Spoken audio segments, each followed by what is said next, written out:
E chegamos então, àquele momento tivemos a bênção de Jacó, a bênção de Esaú. Nós vimos ali que Deus tinha profetizado o nascimento dos dois, sendo que o mais moço, ele seria, de fato, aquele que iria assumir o patriarcado, né?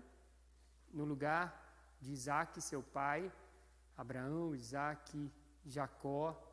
E aí ele pega o direito de primogenitura, faz uma troca com o irmão, ok, o irmão aceitou o tratado da troca, mas posteriormente ele rouba o direito de bênção do irmão Esaú.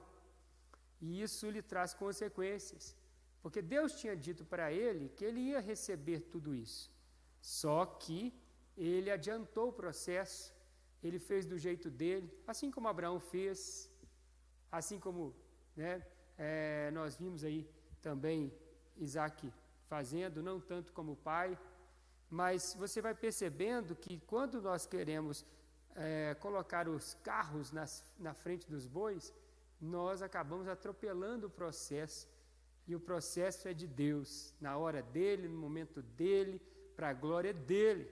Ele sabe a hora certa, nós não precisamos ficar ansiosos, nós temos promessa, todos nós temos promessas. Então, se Deus tem uma promessa para nós, vamos confiar, vamos descansar, vamos deixar Deus trabalhar, fazendo aquilo que Ele nos ordenou a fazer, sem erros, sem mentiras, sem estratagemas, sem avançar, sem colocar, por exemplo, não, deita com a minha empregada, porque esse filho não chega logo, então você vai ter esse filho para mim por meio da minha empregada. E olha as consequências que isso trouxe. Olha as consequências. Está vendo, querido, a responsabilidade das nossas atitudes? O missionário pregou agora domingo, e interessante, a mensagem que ele trouxe foi Gênesis 16, e nós havíamos estudado, né? E está dentro do contexto de tudo aquilo que nós temos estudado aqui na série de sermões em Gênesis. Então o missionário pregou e falou justamente do nascimento de Ismael, povo árabe, povo judeu, Ismael de um lado, Isaac de outro, e olha a complicação que nós temos até hoje. Pare e pense, as nossas atitudes podem trazer consequências para os nossos filhos, para os nossos netos, para a nossa geração. Então é muito, muito sério. Vamos ser fiéis, meus irmãos. Nós não perdemos nada em sendo fiéis ao Senhor. Nós não perdemos nada. Aí Jacó tem que fugir. Por que ele tem que fugir? Porque o irmão queria matá-lo. É certo o irmão matá-lo?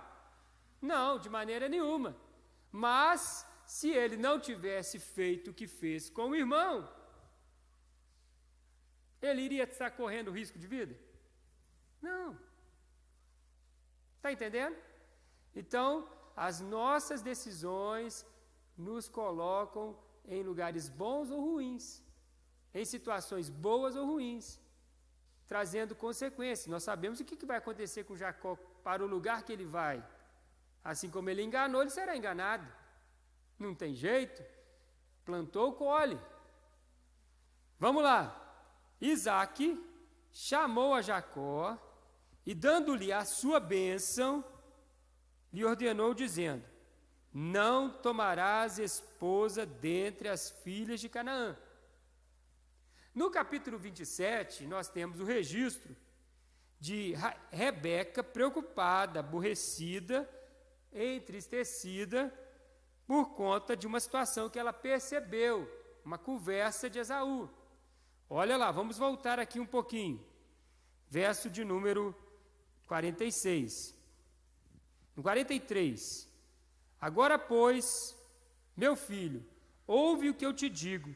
Retira-te para a casa de Labão, meu irmão, em Harã. Então ela pede para Isaac sair daquela região, sair daquela terra, para ir para a terra de Harã, do seu irmão Labão. Beleza, mas por que ela pediu para que ele saísse? O verso anterior disse: chegaram aos ouvidos de Rebeca essas palavras de Esaú, seu filho mais velho. Ela, pois, mandou chamar a Jacó, seu filho mais moço, e lhe disse: eis que Esaú, seu irmão, se consola a seu respeito, a respeito do que você fez, resolvendo matar-te. E o verso anterior também diz que ele só estava esperando a morte do pai para fazer e tomar essa decisão, esse ato de assassinar o irmão. Então, Rebeca, ela ficou com muita tristeza no coração. E aí, ela diz ainda no verso 45: e cesse o seu rancor contra ti. Você vai fugir até que cesse o seu rancor contra ti, e ele se esqueça do que você fez. Então, providenciarei e te farei regressar de lá, porque hei de eu perder os meus 2 filhos num só dia. Uai, mas não é um que está querendo matar o outro? Por que ela vai perder os 2 filhos? Qualquer lei daquela época dizia: se você matou, você morre. Sangue, olho por olho, dente por dente, vida por vida. Está entendendo? Então, ela já estava preocupada, vai morrer Jacó e vai morrer Esaú também. E ela então manda Jacó embora para apaziguar a situação. Daqui uns dias eu te trago de volta, eu mando te avisar que o coração dele está apaziguado. Ela pensou assim, talvez 1 ano, 2 anos, não 20 anos. E nem os 20 anos serviram para apaziguar o coração de Esaú. A gente sabe da história. Então, aborrecido estou da minha vida por causa das filhas de Et. Se Jacó tomar esposa dentre as filhas de Et, tais como estas, as filhas desta terra, de que me servirá a vida?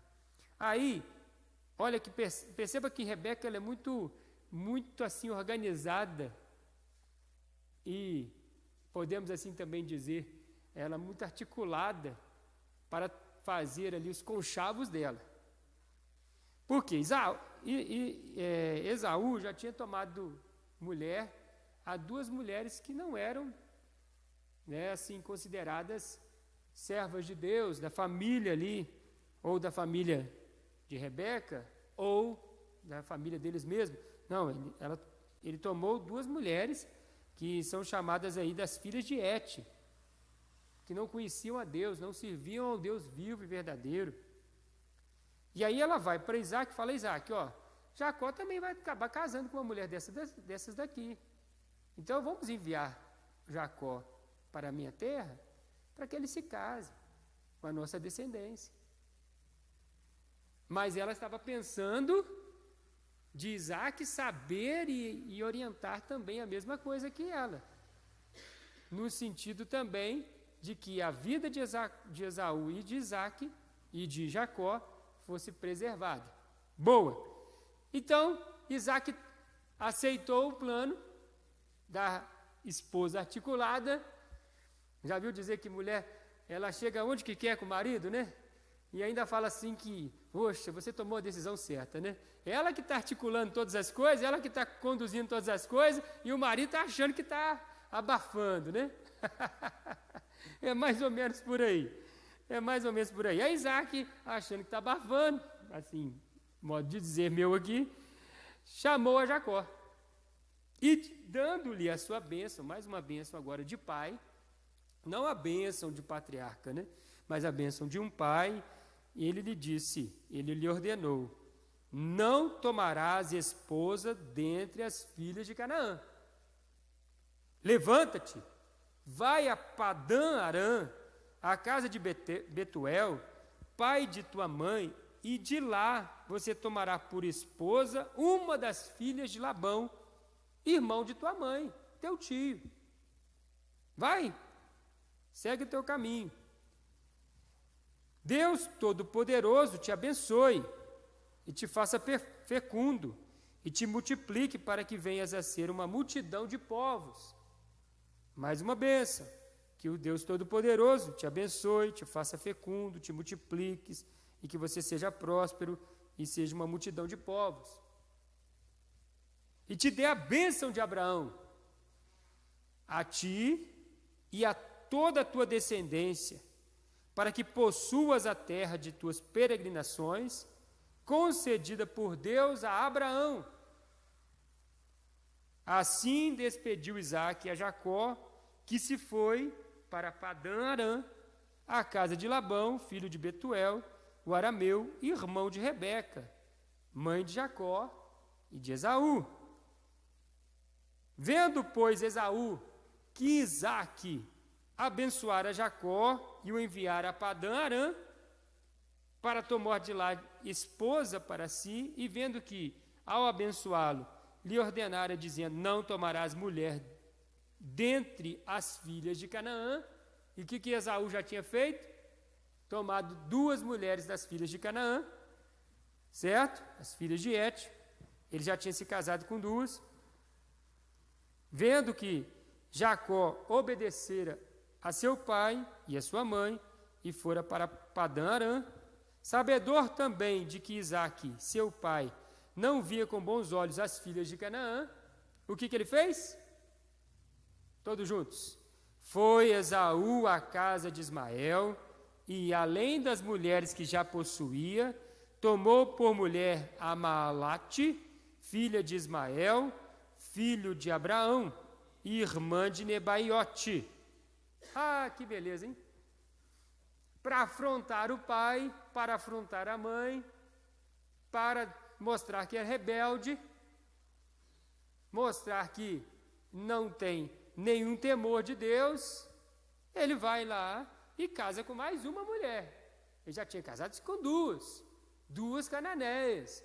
Agora ele busca uma que era da descendência de Ismael, seu tio. Ismael, você se lembra, ele vai para seguir a sua jornada de vida sem a bênção ali de Deus como sendo o patriarca, na genealogia ali de Abraão, no sentido de que a bênção de Deus estava na vida de Isaque, filho de Abraão e de Sara. Então, ele, para afrontar o pai, vendo que o pai não gostou do casamento dele com as 2 cananeias, nem a mãe gostou do casamento dele com as 2 cananeias, ele vai lá e casa com mais uma, agora filha de Ismael. Assim, fica nítido que ele quer afrontar, não é verdade? Então, por isso que Hebreus capítulo de número 12, verso 7, mostra que, de fato, Esaú é um profano. É uma pessoa que não estava preocupada com aquilo que Deus queria da vida dele, a vontade de Deus, o querer de Deus, a direção de Deus. Então ele estava preocupado assim, no sentido de, vou me vingar, vou fazer do meu jeito, vou fazer para o meu bel prazer. Então, é a minha carne quem comanda a minha vida. E o servo de Deus, ele é comandado pela carne ou pelo Espírito? Não é verdade? Paulo vai explicar isso, muito bem explicado, em Gálatas capítulo 5. Não deis lugar à carne, mas enchei-vos do Espírito Santo. E aí ele dá a diferença. Qual que são as obras da carne? Prostituição, lascívia, adultério, e tantas outras coisas. E quais são o fruto, no singular, que é um fruto cheio de várias especialidades, vários gomos, é uma fruta, é um fruto com vários gomos: amor, bondade, benignidade, o fruto do Espírito, mansidão, domínio próprio. Tá certo? Então, o servo de Deus, ele vive pelo Espírito, ele se alimenta do Espírito, e ele não dá lugar à carne, ele vai mortificando a carne, os desejos carnais. Agora, quem quer viver pela carne, vai colher da carne prostituição, enganação e todas as coisas ruins que este mundo tem para colher aquele que quer viver dessa forma. Então, o que nós precisamos entender para termos um relacionamento saudável com Deus? Quais são as atitudes que eu preciso ter para que eu possa viver a vontade de Deus nessa terra? um relacionamento maior com Deus. Você vê que então, Jacó ele obedece, ele também não tinha muita coisa que fazer, né? Se ele fica, ele ia morrer. Então ele já está entendendo tudo isso. Mas ele podia ter fugido para outro lugar. Ele fez aquilo que o pai e a mãe lhe ordenaram. Não foi o primeiro assunto aqui? Enquanto Esaú faz aquilo que o pai e a mãe não querem, Jacó faz aquilo que o pai e a mãe lhe pediram. É importante ouvirmos o chamado dos pais. Você sabia que é o primeiro mandamento da palavra de Deus com promessa? Está escrito no Novo Testamento. Este é o primeiro mandamento com promessa. Aquele que honra pai e mãe, honra. Não está falando de obediência, não está falando de honrar. Então, quando nós obedecemos, nós estamos honrando. Tá certo? Aquele que honra pai e mãe, ele vai ser de prolongados dias na terra. E não somente qualquer dias assim prolongados, vai viver bastante. Não, são dias bem vividos, longos e bem vividos. Este é o mandamento. Faz parte da Torá de Deus. É o primeiro mandamento relacionado com os homens, porque os 4 primeiros mandamentos da Torá, são 10 mandamentos, né? 4 primeiros relacionados a Deus, é uma linha vertical. Você não toma o nome de Deus em vão, você não faz para si imagens de esculturas para adorá-las, você só tem a Deus como seu Senhor e você guarda o dia do Senhor. Depois, o 5º mandamento, que é o primeiro na horizontal, diz assim: honra teu pai e tua mãe para que vá tudo bem nessa terra. Está aí Jacó cumprindo isso. Honrar pai e mãe. Se você já está velho, mas tem pai e mãe vivo ainda, honra eles. É porque a maioria aqui já é gente que já passou dos 40, né? Somente, eu acho que o José Ângelo ali e o William deve estar com os 30 ainda, né, William? Já passou dos 30 também. Está só com carinha de novo. Então, mas às vezes a gente tem pai ou mãe vivo, ou avô, honra, pede conselho, ora por eles, abençoa eles. Você pode fazer isso? É difícil? Ah, mas pastor, eu tenho uma dificuldade, porque meu pai fez isso comigo. Não tem muitas pessoas que sofreram abuso, sofreram situações ruins com os pais? Perdoa. Deixa que Deus trate, mas você vai abençoar. Abençoe aos que te perseguem. Não amaldiçoe, abençoe. Então, é a ordenança aqui de Deus para Jacó, por meio de seu pai e de sua mãe, e Jacó obedece. Bora lá, vamos seguindo. Depois dessa partida, o que acontece com Jacó? Deus tem algo para falar com Jacó, Deus tem coisa para tratar com Jacó. Jacó era muito tupetudo também, apesar de não ser um profano como seu irmão, ele era tupetudo. Ele achava-se dono da verdade. Ele, juntamente com a sua mãe, articularam as coisas. Do jeitinho. Se fosse brasileiro, falava, é um jeitinho brasileiro aqui. Uma gambiarra, né? Então, você vai percebendo que Jacó precisava ser tratado. E para ser tratado, Deus opera um processo. E aí? Será que eu e você já passamos, ou estamos passando, ou iremos passar ainda, por um processo de tratamento da parte de Deus? Sim ou não? Você já passou por um processo de tratamento da parte de Deus? É muito interessante, muito interessante. Nesse programa aqui, eu já fui 2 vezes, né? Uma para participar, outro para trabalhar do Legendários. muito se fala desse processo, que o homem de Deus precisa ser trabalhado. Então, é ali o que vai sendo feito, as pregações, tudo vão sendo assim direcionadas para que essa pessoa, durante aqueles 4 dias, passe pelo processo, para que ao sair da montanha, esse processo se torne uma realidade também na sua vida diária. Então, Deus tem algo para realizar em nós e através de nós, porque não se esqueça disso. Se Deus te chamou, não é somente para te abençoar e ponto final, é para te abençoar e fazer de ti uma bênção. Então, para que você alcance essa graça de ser uma bênção, eu preciso do processo. Eu preciso passar pelo processo, ser tratado, ser adestrado. É uma faculdade. É uma faculdade. Qual aluno que chega no primeiro ano de medicina e já sabe tudo? Não estou fazendo aqui só para cumprir tabela. Já sei tudo. Estou aqui porque não tem como, eu preciso de diploma. Vou tirar só 10 das provas, mas eu tenho que passar. 5 anos.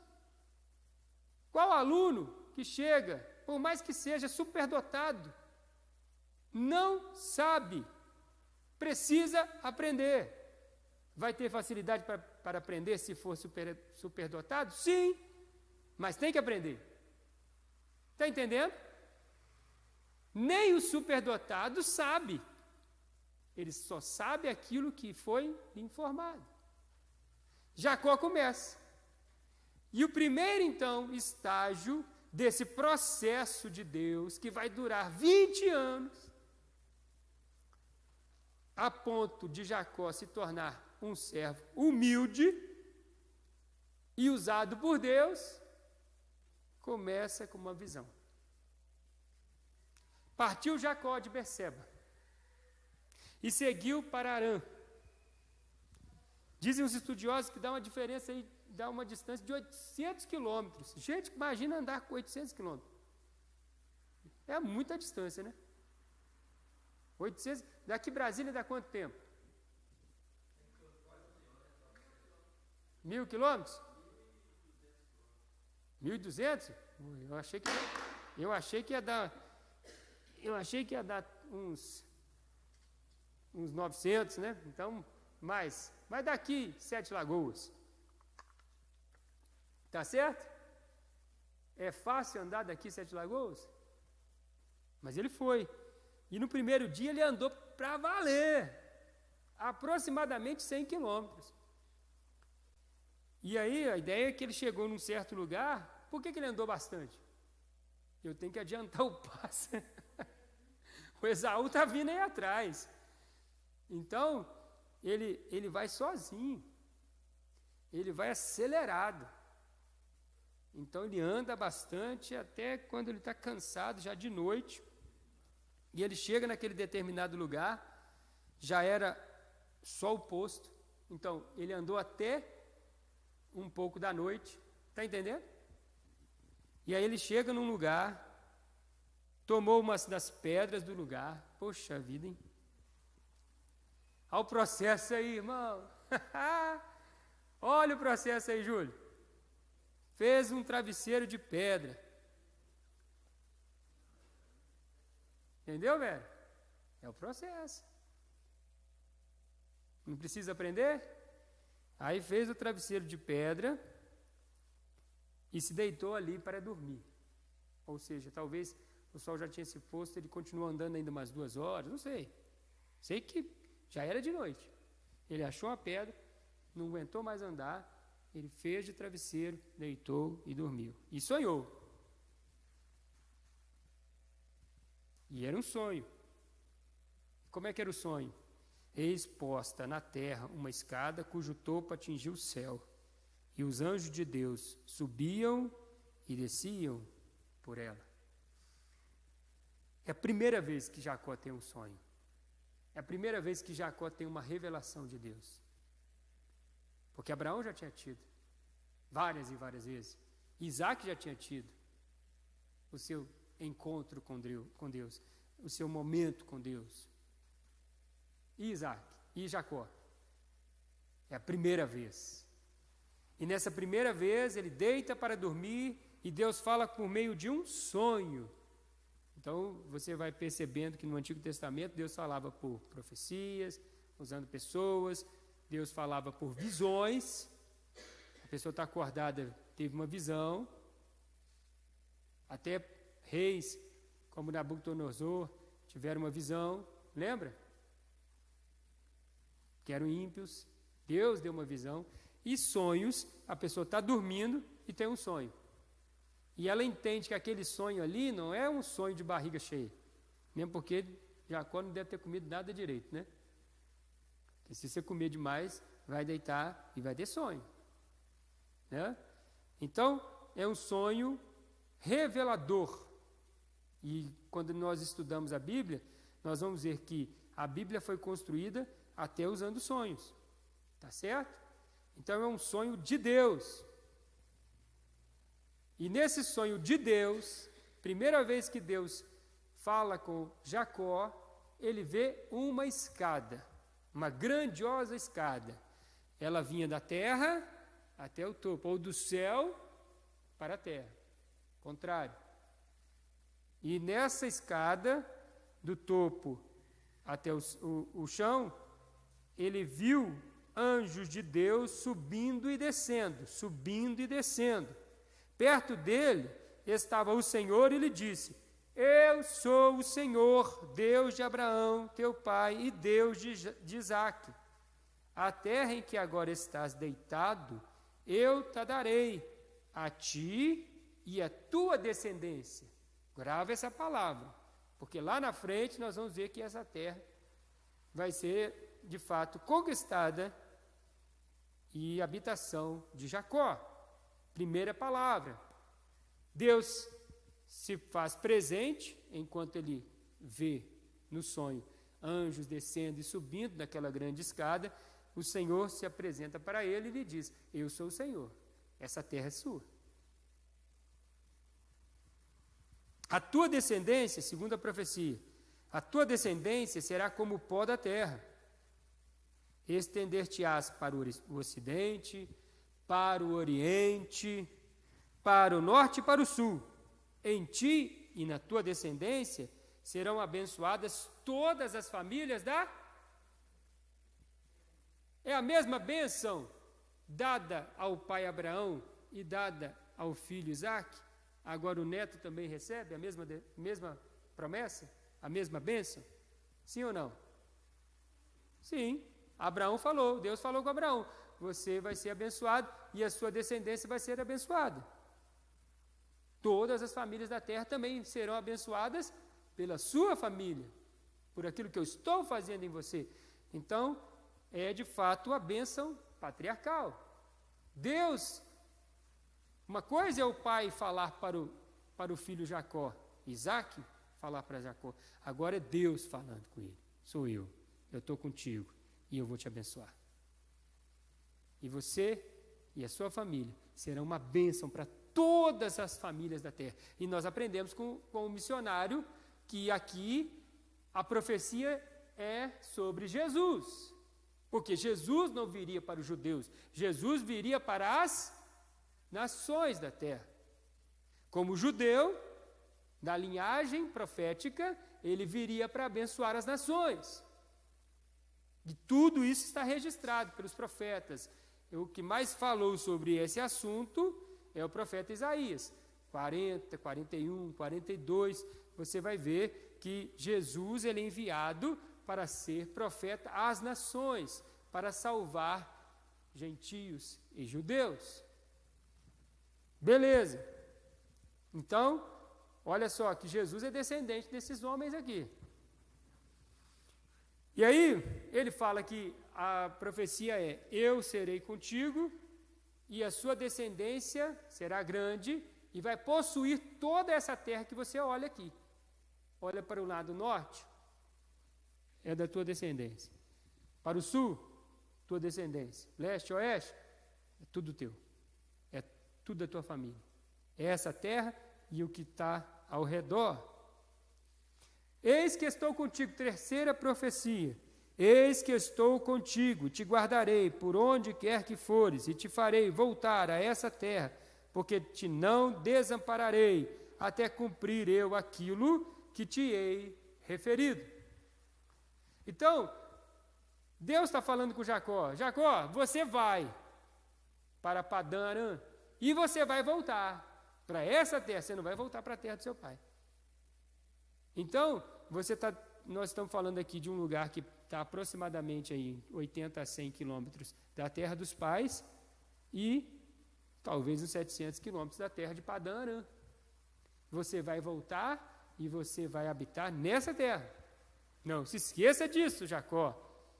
Olha como é que Deus dá direção até geográfica para nós, irmãos. Direção geográfica. Eu, logo que me converti, o meu sonho era ser missionário. Deus não deu essa direção geográfica até hoje para mim. Eu preciso obedecer à vontade de Deus, eu e minha casa. Aí um dia veio o convite para ir para Resplendor. Eu estava pastoreando Juiz de Fora, auxiliar na primeira igreja. Trabalhava ali com o pastor Eloy, com jovens, tranquilo, perto da casa, perto da sogra, do sogro, da mãe, do pai, todo mundo reunido, dos irmãos, dos amigos. E Deus falou: você vai para uma terra que eu nunca tinha ouvido falar. Mas eu ouvi o nome. Abraão não ouviu o nome não, né? Eu ouvi o nome, Resplendor. Aí eu fui no Google, Abraão não tinha Google. Fui no Google, Resplendor. Quantos habitantes? 18 mil habitantes. Poxa, que lugar bacana. Aí eu fui pesquisando. Segunda igreja presbiteriana de Resplendor. Aí eu vi a igreja. Aí do lado da igreja eu vi uma casa. Falei: será que é aquela casa ali? E era a casa que eu ia morar. Eu vi antes de ir lá. Olha que bacana. Então, eu entendi que aquele convite, porque convite praticamente o pastor recebe convite todo ano. Vamos para esse lugar, vamos para aquele lugar, vamos para aquele outro lugar. É mais ou menos todo ano. Mas, quando você entende, não, esse convite foi direção de Deus. Aí, amém. Glória a Deus. Aí eu falo com a esposa fala: mas ó, Deus não falou nada comigo ainda não. Pai, mas se Deus falar só comigo? Não, mas Deus vai falar comigo também. A mulher, ó, então tá bom, vamos ver. Mas eu já estou decidido, eu vou. Porque eu já tinha ido pregar, e aí você vai pregar, né? E aí, quando você prega, você volta para casa e o conselho se reúne, ouve a igreja, mais ou menos assim. O presbítero Gersino já deve ter visto isso várias vezes. Aí você volta, você pregou, durante aquela semana o conselho dá aquela avaliada com os irmãos da igreja. Ei, vocês gostaram do pastor? A Laura não pôde ir comigo, ela estava grávida de 8 meses. 8 meses. Aí viagem longa, 8 horas de carro, 9 horas quase. Aí eu voltei. Aí a Laura está assim: não, vou fazer um tratado com Deus. Nós vamos almoçar na sua mãe. Se eu voltar e o telefone tocar, isso era segunda, terça-feira ainda. Aí no domingo seguinte a gente almoçava na Dona Sandra. Se voltar e o telefone tocar, logo que a gente chegar, é porque eu vou entender que é de Deus. Aí, meu filho, eu abri a porta do portão lá de baixo, onde eu morava, na Bernardo, um apartamento ali em cima do dentista, e o telefone começou a tocar. Corre lá que o telefone está tocando, que é telefone fixo, que na época a gente tinha ainda, né? O telefone está tocando. Abri a porta, quem que era? Era o presbítero. Pastor Daniel, nós queremos você aqui. Já está decidido, agora depende de você. Você vai querer? Espera aí que eu vou ver com a esposa. Vai. Ela fez uma série de podemos assim dizer, provas. Eu quero uma prova, se é do Senhor mesmo. Essa foi uma delas. Uma segunda eu não sei qual foi. Na terceira, essa foi a terceira. Ela nem fez uma prova direito, ela só pediu assim: Deus, eu quero ir lá conhecer esse lugar, se eu vou morar lá. Aí tinha a reunião do presbitério, para que eu fosse avaliado, também pelo presbitério, assim que funciona, né? O conselho avaliou, ok, vai para o presbitério. Aí nós entramos no carro e ela foi. Ela falou: não, eu vou. A Raquel tinha nascido já. E fomos embora. E aí, quando a gente chegou na banca de jornal ali em frente à igreja Melquita, lá não pegava nem chip, só pegava um. Aí ela falou assim, vou comprar um chip. Nosso era Oi, vou comprar Vivo. Aí parou para comprar. O moço da banca virou para ela e falou assim, para que você está comprando o chip da Vivo? Ah, porque eu vou numa cidade, vou passar lá o final de semana, 3, 4 dias, e lá não pega nenhuma outra operadora, só Vivo. É mesmo?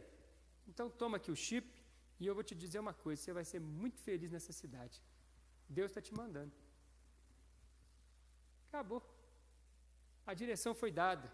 Direção geográfica. Qual que é a direção geográfica para a sua vida? É Juiz de Fora? Amém. Vamos seguindo em Juiz de Fora. Ninguém pode mudar, meu irmão, se não tiver a direção de Deus. Se é um servo, se é uma serva de Deus, tem que ter a direção do alto, meu irmão. Para todas as questões, inclusive geográfica. Você já orou? Já colocou diante de Deus? Newton casou com a dona Sandra, foi parar em Suzano, São Paulo. É o sonho dele, era um propósito dele, mas ele orou, ele colocou diante de Deus. Deus falou, vai embora. E ele foi. O amigo que chamou ele para ir, que formou com ele na faculdade, nós vamos para Juiz de Fora, nós vamos para São Paulo, nós formamos, nós vamos para São Paulo, nós vamos trabalhar, e esse amigo tinha parente lá. O Newton não tinha nenhum. O amigo não foi e o Newton foi. Deus abriu a porta, meu irmão. Direção geográfica para a sua vida. Amém? Vamos lá. Então, Deus direcionou ele. Você vai para lá, depois você volta para cá. Obedeça. Outra profecia, vamos continuar.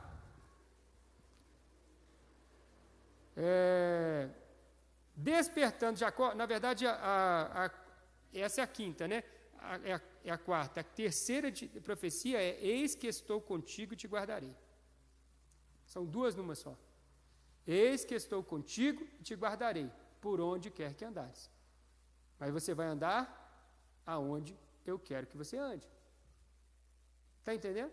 E quantas não são os exemplos bíblicos de pessoas que andaram por lugares que Deus não queria e as coisas deram errado?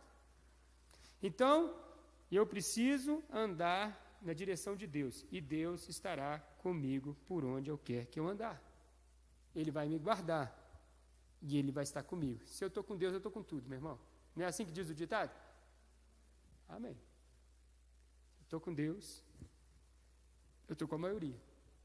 Ah, mas vem lá 3 reinos. Veio o Senaqueribe. Vamos juntar, né? 3 reinos. Vamos embora, vamos lutar. E o que diz a Bíblia? O rei de Israel orou a Deus e Deus foi com eles. E Deus colocou confusão nos 3 reinos. Destruiu os 3 reinos por conta própria. Eles mesmos brigaram entre si. Então, Deus conosco é a maioria. Vamos lá. Despertando Jacó do seu sono, para a gente terminar aqui que o tempo passou, disse: na verdade, o Senhor está neste lugar e eu não sabia. E temendo, disse: quão temível é este lugar? É a casa de Deus, a porta dos céus. E ele se levantou cedo de madrugada, tomou a pedra que havia posto por travesseiro e a erigiu em coluna, sobre cujo topo entornou azeite. Ele fez um altar a Deus, em adoração a Deus. E ao lugar, cidade que outrora se chamava Luz, ele andou até Luz. Ele deu o nome de Betel. E para onde ele vai voltar depois? Para Betel. E lá ele fez um voto. Semana que vem a gente nós olhamos esse voto dele e o capítulo 29. Correto? Porque esse voto dele é importante. Pararmos aqui um minutinho. Mas, meu irmão, vamos orar? Vamos ficar de pé? Fala, seu Josias. Sim. Sim, pode falar o versículo 15.